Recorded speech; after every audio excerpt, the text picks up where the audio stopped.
जोंनि आदिद खाख्लारि बाथ्रा बुंनाय बिसोर मोनसे कम्प्रमाइज जानो नागिरनाय कम्प्रमाइजिं टेन्डेन्सि बेबायदि माने सय जनगोष्ठीखौ बोरैबा एकोमोडेट खालामनो हायो नामा नोंथांमोनखौ बयखौबो बरायनाय जाबाय इउटिउबारफोरखौ आरो लोगोसे रायजो राजा बयखौ खुलुमनाय जाबाय दा बे सय जनगोष्ठीखौ जे एसटि होनायनि लाहार फाहार खालामदों माने आसाम सरकारा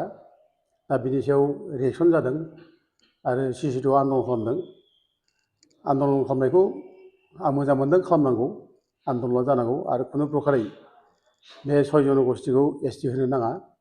सय जनगोष्ठीया एसटि जायोब्ला जोंनि थाखानाय एसटिनि जायनाखि मोन्थायफोर दं बे गोमाजोबगोन एभ्रिथिं जोंनि जायनाखि राइट्स दं बिसोर बेखौ दखल खालामनानै लागोन दा गथे बे सय जनगोष्ठीया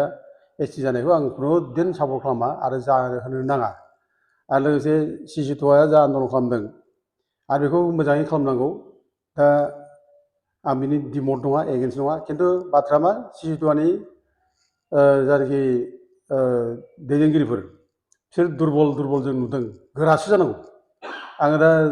दाखालिनि जायनाखि प्रेस मिट माने टिभि टक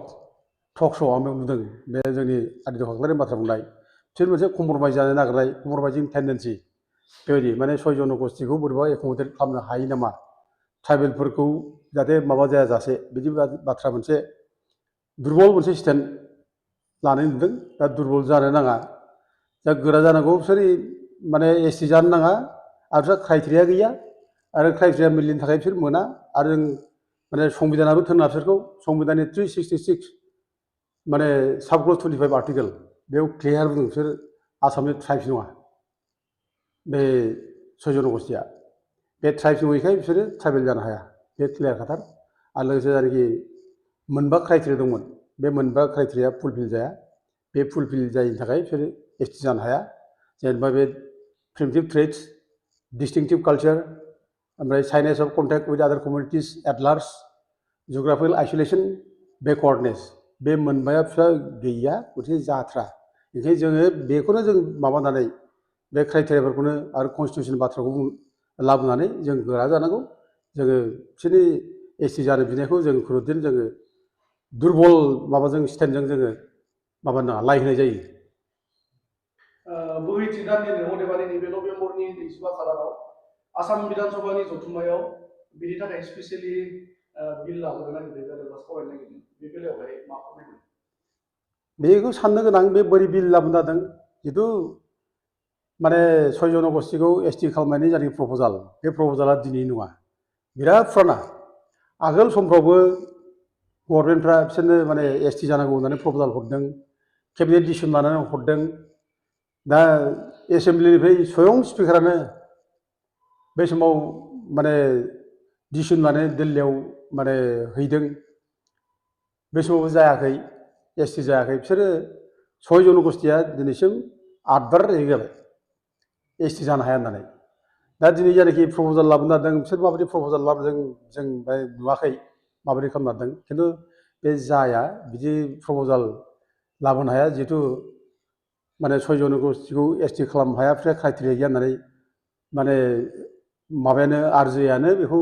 रिटार्न खालामबाय दा गथिखे आरो गोदानै माबे क्राइटेरियाखौ लानानै बिसोरो आसाम स्टेट एसेम्ब्लिया बोरैहाय माने प्रप'जाल हरनो नागिरदों बे साननो गोनां बाथ्रा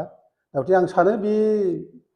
जानाय नङा बे इलेक्सन मोनसे ड्रामा बादि आरोखि इलेक्सन ड्रामा बादि जागोन बे जाया आरो जुदि बेखौ खालाममारोब्ला जोंनिल' बाथ्रा नङा दिनै अल इन्डिया दिनै 730टा ट्राइबेलफोर दङ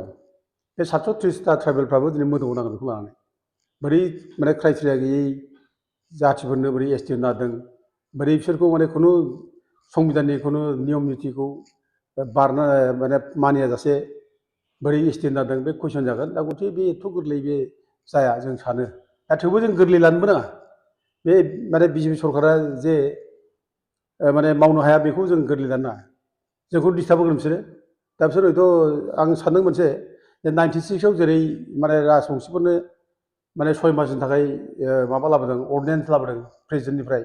दा हयथ' बिदिबो खालामनो हागौ नामा जों बेखौ साननांगौ आरोखि खिन्थु थाङै थुङै राजबंसिफोरा जेरै माने 6 मासनि उनाव माने पार्लियामेन्टआव बिल जाबोनानैसो लेफ्ट थांदों माने क्राइटेरिया फिलाप जायैनि थाखाय आयेना माने सापर्ट खालामैनि थाखाय दा हयथ' बिसोरनाबो बिदि जागोन आरोखि आरो जोंबो प्रिपेयार जाखानांगोन जुदि बिसोरखौ माबा खालामोब्ला बेबायदि आयेन सिफायनानैबो जुदि माने प्रेसिडेन्टनि जाय अर्डिनेन्स लाबोनानै एसटि नागिरोब्ला बा आसाम एसेम्ब्लिनिफ्राय जुदि बेखौ माने माने बिल हरोब्ला जों बेखौ कर्टआव चेलेन्ज खालामनो थाखाय जोंबो रेडि जाखानांगोन आरो जों बड'लेण्ड जनजाति सुरक्षा मन्चनिफ्राय बेखौनो फोरमायनाय जायो जों एखे बिराद रेडि जों बेनि थाखायबो जों सिंजों सिं बेखौ लानानै जों सावरायगासिनो दङ फैसा थाखा नांगौ जों बेखौ बुथुमनानै जों प्रिपेयार जादों जेब्लानो जों आसाम एसेम्ब्लिनिफ्राय प्रप'जाल हरगोन बे प्रप'जालखौ जों केस होगोन फार्स्टआव